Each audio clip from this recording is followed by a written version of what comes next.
Ayan guys, at na-survive natin yung dinala natin na avocado galing sa Quezon City. Ayan, naitanim na natin siya.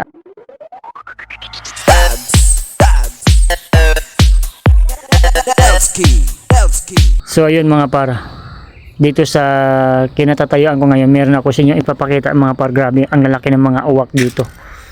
So pakita ko lang sa inyo mga par, ang lalaki. 3 piraso. Meron silang kinakain.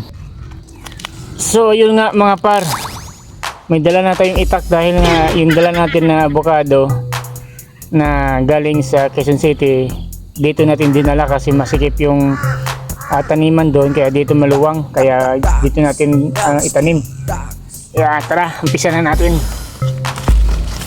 Malambot kasi dito mga par. Dito na siya, mabubuhay dito yan. So, maganda yung ano dito. Maganda kasing lupa dito, oh. Malambot. Tingnan nyo naman mga par, yung lupa. Kulay itim, pero maitim siya na puno ng compost dahil sa mga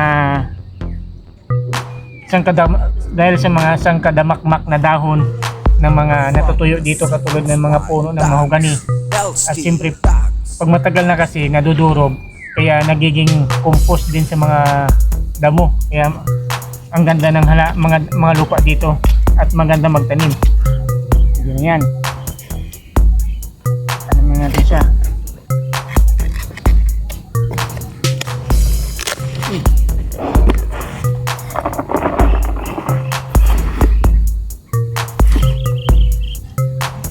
Yan.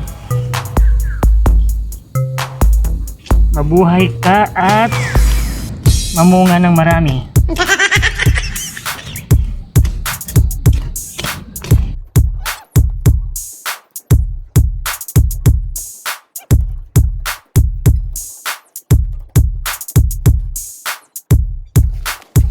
Ayan guys, na-survive natin yung dinala natin na avocado galing sa Quezon City. Ayan, naitanim na natin siya at sana maganda ang kanyang pagtubo at paglaki, at yun, mamunga sana ng maraming bunga at magagandang na hindi tablahan ng kung ano man ano, mga insekto, kung anong sakit.